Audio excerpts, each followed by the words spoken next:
अस्सलाम वालेकुम, मेरा नाम है दानिश मकसूद और आप देख रहे हैं मेरा YouTube channel Dawn News editorials.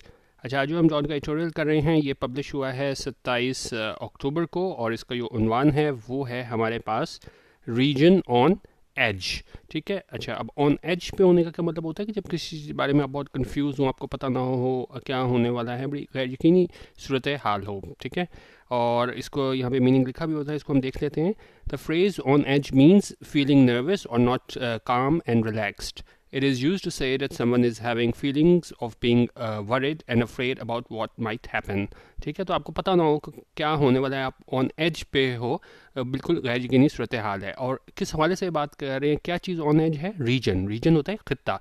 अब ये किस हवाले से एडिटोरियल है कि कौन सा खित्ता जो है वो ऑन एज है, गैर यकीनी की सूरत हाल है, वो ये बता रहे हैं कि इसराइल ने जो ईरान पे हमला किया है और जिन सूबों पे हमला किया है वो क्या है, विच बॉर्डर, इराक। ठीक है, जो उसके बॉर्डर के साथ है इराक, यानी कि अब ईरान पे जो हमला किया और साथ ही वो बॉर्डर इसका लग रहा है इराक पे, तो उस रीजन की बात कर रहे हैं कि वहाँ पे जो है ना बहुत ज़्यादा गैर यकीनी सूरत हाल पैदा हो गई है, जो इसराइल ने हमला किया है। तो उसको लेके जो है ना वो बड़ा कंसर्न शो कर रहा है एडिटोरियल में जो राइटर है कि जो खित्ता है, रीजन है, वो क्या है, ऑन एज है।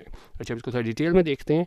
कह रहे जी, the latest exchange between Israel and Iran, a shadow war that came into the open after the October 7 events last year, came early on Saturday when Tel Aviv's forces hit Iranian military facilities in Tehran, as well as the provinces of Ilam and Khuzestan, which border Iraq. ठीक है। अभी कह रहे हैं जी, ये latest exchange जो है किसके दरमियान, इसराइल और ईरान के दरमियान ये तबादला हुआ है। और इसके बारे में बता रहे हैं ये कि क्या चीज़ है, a shadow war. Shadow war क्या चीज़ होती है? A shadow war is when a greater force oversees a smaller dispute between nations where it influences it but does little combat, in the sense that their participation in the war is extremely less. They just guide and monitor it. तो एक shadow war वो होती है जहाँ पे जो greater force होती है ना वो ओवरसी करती है एक छोटे स्मॉलर डिस्प्यूट को नेशंस के दरमियान। ठीक है। और एक्टिवली खुद पार्टिसिपेट नहीं करती, लेकिन क्या है, एक तरीके से ओवरसी करती है। और यहाँ पे भी यही हो रहा है। उन्होंने कहा कि पहले तो शेडो वॉर हो रही थी कि इसराइल जो है मतलब ओवरसी कर रहा था, लेकिन डायरेक्ट जो है ना वो हमला नहीं कर रहा था। लेकिन यहाँ पे क्या हुआ है, जो इसराइल ने इस पे हमला किया है ईरान में। ठीक है। तो ये पहले जो शेडो वॉर हो रही थी वो क्या है, came into open. Came into open का मतलब होता है कि समथिंग हैज़ बिकम पब्लिक और एविडेंट, कि पता पहले सारों को पता था कि बिहाइंड द डोर्स ये इसराइली है, सारा ये हमले वगैरह करवा रहा है, लेकिन वो क्या है, पहले एक शेडो वॉर के तौर पे उसमें यूज़ कर रहा था इस सारे सिलसिले को। लेकिन अब वो क्या है, सामने आ गया, केम इनटू ओपन, सबके सामने आके कि हाँ जी मैं हमला किया ईरान पे। कब? ये October 7 के इवेंट से लास्ट ईयर, उसके बाद केम अर्ली ऑन सैटरडे। तो वो चीज़ हमें जो है वो सामने नज़र आई सैटरडे को, जब ये when Tel Aviv's forces hit Iranian military facilities in Tehran. तो जहाँ पे तेल अवीव ने हमला किया ईरानियन मिलिट्री फैसिलिटी तेहरान पे, और साथ ही साथ जो प्रोविंसेस थे इलाम और खुजिस्तान के, वो बॉर्डर करते हैं इराक के साथ। तो वहाँ पे वो चीज़ वो आप कह सकते हैं यो एक्सचेंज थे, यो एक टसल थी, एक वॉर थी, एक तरीके से यो शेडो वॉर थी। वो क्या है, केम टू ओपन, सबके सामने हो गई, आया हो गई कि इसराइल जो है वो किस तरह उसने ईरान पे हमला किया। ठीक है। अच्छा, अब जब ये हमला हुआ तो ज़ाहिर है मीडिया में बड़ा दिखाने की कोशिश की कि भाई ईरान ने हमला किया था तो इसने जवाबी वार किया, तो ज़ाहिर है इसराइल को और ज़्यादा बढ़ा चढ़ा के पेश किया जाता है। तो यहाँ पे भी उन्होंने मीडिया पे हर जगह कहा कि भाई इन्होंने ठीक सबक सिखाया है इसको, ईरान को। लेकिन ईरान ने उसके जवाब में क्या किया? Iran has downplayed Israel's aggression, saying it caused limited damage with reportedly 4 Iranian troops killed. ठीक है। उन्होंने कहा ईरान ने डाउन प्ले किया इस इसराइल की एग्रेशन थी, ये जारहाना ये कार्रवाई थी, उसको क्या है, डाउन प्ले किया। डाउन प्ले करने का मतलब होता है कोई आपका नुकसान हो, आप ये शो करने की कोशिश करोगे नहीं नहीं कुछ नहीं हुआ, इतना हमारा नुकसान नहीं हुआ। जिस तरह हम ये देखें, कह रहे कि to make something seem less important और less bad than it really is. और सेंटेंस में अगर हम यूज़ करें डाउन प्ले को, तो ये हम कह सकते हैं the government has been trying to downplay the crisis. कि गवर्नमेंट की कोशिश कर रही है कि डाउन प्ले द क्राइसिस करेगी, बुरहान है उसको कह रही है कि भाई इतना ज़्यादा नहीं है। तो यहाँ पे भी यही बात करें, ईरान ने डाउन प्ले किया है इसराइल के इस जारहत को, और साथ उन्होंने कहा है कि भाई इसकी वजह से बड़ा लिमिटेड महदूद पैमाने पे है डैमेज हुआ है, नुकसान हुआ है, with reportedly 4 Iranian troops killed. और एक कहा जा रहा है कि जो इसराइल का हमला है उसमें 4 लोग ट्रूप्स जो है ना वो मारे गए हैं। It appears that warmongers in Tel Aviv have listened to American calls to avoid hitting Iranian oil and nuclear facilities. An attack on such installations would have had horrific consequences for the entire region. अच्छा, अब यहाँ पे इन्होंने हमला तो कर दिया है, बड़ा आप कह लेंगे लिमिटेड स्केल पे किया है, क्योंकि ज़ाहिर है इसराइल ने दिखाना था कि भाई ईरान ने अगर हम पे हमला किया तो हम भी जवाबी व्यवहार करने की अहलियत रखते हैं। लेकिन उन्होंने कहा है कि ये जो हमला हुआ है, क्योंकि पहले ये बात तो हो चली थी कि भाई अगर इसराइल फुल फ्लेज इन पे हमला करता है, ख़ासतौर पे जो ऑयल और न्यूक्लियर फैसिलिटीज़ है, तो उस पर बहुत पैमाने पे नुकसान होगा। तो उन्हें ऐसा लगता है कि जो वॉर मॉन्गर्स इन टेल अवीव हैं, वॉर मॉन्गर क्या होते हैं कि एक अ पर्सन हु encourages और advocates aggression towards other countries और ग्रुप्स, कि कोई भी शख्स या ग्रुप जो है ना वो सपोर्ट करे एग्रेशन को दूसरे ममालिक की जानिब, उसको वॉर मॉन्गर कहते हैं। तो टेल अवीव में भी ये लोग ये चाहते थे कि भाई आपने जवाब देना है इसको ईरान को, तो लेकिन उन्होंने कहा कि जवाब तो उन्होंने दिया, लेकिन ऐसा लगता है कि जिन लोगों ने इसको मतलब कि हमला करने का इंदिया दिया, उन्होंने लिसन किया है, उन्होंने सुना है अमेरिकन कॉल्स को कि आप ना हिट करें ईरानियन ऑयल और न्यूक्लियर फैसिलिटीज़ को। और क्योंकि अगर अटैक होता है इन इंस्टॉलेशंस पे तो उसके बहुत ज़्यादा खौफनाक जो है ना वो कॉन्सिक्वेंसेस होने थे, नतायज होने थे फॉर द इंटायर रीजन, पूरे रीजन के लिए, पूरे खत्ते के लिए। ठीक है, तो वार्मोंगर से उन्होंने कहा तो सही, ठीक है जवाब देना है, लेकिन उन्होंने अमेरिका की सुनी और जो ईरानियन इंस्टॉलेशंस थी उन पर हमला नहीं किया। ठीक है, लेकिन कह रहे हैं yet this does not take away from the fact that Israel indulged in a highly condemnable act of violating another country's sovereignty. Sadly, it has been displaying such behavior for decades. लेकिन उनका ठीक है, महदूद पैमाने पे किया, installation पे हमला नहीं किया, लेकिन हम ये है ना, ये जो इसराइल ने वो बड़े कंडेमेबल एक्ट किया है, काबिल मजम्मत जो इनका एक्ट था कि उन्होंने वायलेट किया है, खिलाफ वर्जी की है दूसरे मुल्क की सॉवरेंटी को, उसको हाकमियत को, तो इसको हम क्या है नज़रअंदाज नहीं कर सकते। लेकिन कह रहे जी सैडली अफसोस की बात यह है, it has been displaying such behaviour for decades, कि वो ये दिखाता आ रहा है ऐसा बिहेवियर, ऐसा रद्द-ए-अमल फॉर डेकेड्स, सालों से। ठीक है, डेकेड होता है 10 साल और डेकेड्स यानी कि सालों से है ना वो यही करता आ रहा है। The attack unlike previous ones has been acknowledged by Israel and was meant as retribution for Iran's new missile barrage targeting the Zionist state on October 2। जिस तरह हमने वो बताया था कि भाई यहाँ पे अगर हम देखें ना, ऊपर हमने बात की थी कि जो शेडो वॉर थी वो क्या है, केम इनटू द ओपन हो गई, कि अब बिल्कुल सामने आ गया कि इसराइल ने सामने आके कहा कि हाँ भाई मैंने हमला किया। तो यहाँ पे भी ये बात कर रहे हैं कि ये जो चीज़ थी अटैक अनलाइक प्रीवियस वंस के, पहले तो अटैक होते थे ये एक तरीके से ओवरसी करते थे, लेकिन इस दफ़ा वो सामने आ गए इसराइल वाले, और यहीं पे बात करें कि इसको एक्नॉलेज किया गया है इसराइल की जानिब से इन्वेस्टमेंट रिट्रीब्यूशन, और ये इंतकाम के तौर पे कहा जा रहा है कि ये हमला किया गया था, बेशक महदूद पैमाने पे किया गया था, ये ईरान ने क्या जो मिसाइल बैराज था जो टारगेट किया गया था ज़ायनिस्ट स्टेट को 2 अक्टूबर को। That Iranian action had been triggered by the killings of Ismail Haniya and Hassan Nasrallah as well as the Israeli invasion of Lebanon. ठीक है, और ये ईरानियन एक्शन था वो क्या वजह बनी थी, क्या ट्रिगर किया गया था जिसकी वजह से ईरान ने इसराइल पे हमला किया था, उसमें जो इस्माइल हानिया और हसन नसरुल्लाह को शहीद किया गया था, और साथ ही साथ जो इसराइली इन्वेजन थी लेबनान की उसको लेके ईरान ने हमला किया था। अच्छा, अब उन्होंने कहा जब ज़ाहिर है पहले इसराइल ने जब हमला किया इस पे ईरान पे, तो उसके बाद उन्होंने कहा has been followed by global calls for de-escalation। तो हमें आलमी सतह पे ये मतलब कहा गया कि जी de-escalation की जाए, de-escalation होती है जारियत उसको कम किया जाए, escalation होती है उसमें जारियत में इजाफा किया जाए, de-escalation उसको कम ही की जाए। तो और साथ ही कह रहे हैं कि US and UK have sanctimoniously lectured Iran not to target Israel further।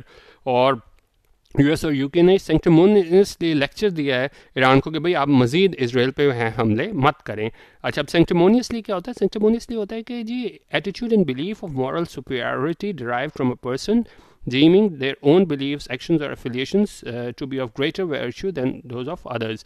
अच्छा, अब ये बड़े आप कह लेंगे जी आयरॉनिक भी है कि जी US और UK जिस तरीके से इंसानी हकूक़ की खिलाफ वर्जियाँ करते हैं और वो क्या हैं सेंक्टिमोनियसली लेक्चर दे रहे हैं। सेंक्टिमोनियसली यहाँ पे ये इसी तरह है कि अपने आप को बड़ा वो सुपीरियर साबित करने की कोशिश कर रहे हैं यहाँ पे कि जी हम जो हैं वो बहुत ज़्यादा क्या हैं आप कह लेंगे जी मॉरली है ना वो सुपीरियर हैं। ठीक है, तो अब बंदा वो चीज़ करते हुए अच्छा लगता है, वो खुद भी वो कर रहा हो, खुद वो खिलाफ वर्जियाँ कर रहा है और वो लेक्चर दे रहा है ईरान को कि आप इसराइल पे मजीद हमले ना करें। Iran's Arab neighbors have condemned the attacks, as has Pakistan, with the Foreign Office saying Israel bears full responsibility for the current cycle of escalation।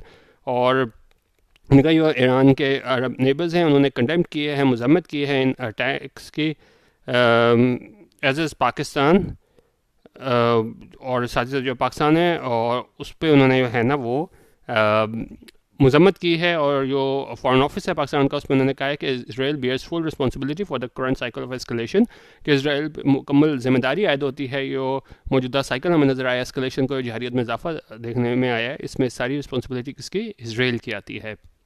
The Pentagon has also reaffirmed America's ironclad commitment to Israel's security, और जो pentagon है उसने reaffirm किया है America की और ironclad commitment है Israel की सिक्योरिटी को लेके। जिस तरह हमें पता है कि जी अमेरिका जो है ना वो हर हाल में जो है इसराइल को सपोर्ट करता है, तो एक बार फिर उन्होंने कहा है कि जी हमारी 100% जो है ना वो ironclad कमिटमेंट है इसराइल की सिक्योरिटी को लेके। ironclad होता है वेरी रिजिड और एग्जैक्टिंग, इनफ्लेक्सिबल, अनब्रेकेबल, और इसको हम कह सकते हैं इन आयरन क्लैड कॉन्ट्रैक्ट, ठीक है, बहुत ज़्यादा रिजिड हो, मतलब कि इसमें किसी किस्म की फ्लेक्सिबिलिटी ना हो कि जो भी हो जाए, जिस तरह की भी खिलाफ वर्जी हो जाए, इसराइल मतलब करे इंसानी हकूक़ की या जो भी मतलब वायलेशन करे, तो अमेरिका जो है हर हाल में उसे सपोर्ट करता है, क्योंकि आयरन क्लैड कमिटमेंट है इसराइल के लिए अमेरिका की। Yet Iran feels it cannot leave its allies in the axis of resistance alone at a time when they are confronting Israel. लेकिन ईरान ये फील करता है कि वो नहीं छोड़ सकता अपने एलाइज को, इत्तेहादियों को, इस एक्सिस ऑफ रेजिस्टेंस में। एक्सिस ऑफ रेजिस्टेंस क्या है, ये पूरा मैंने विकिपीडिया से लिया था, या पढ़ सकते हैं।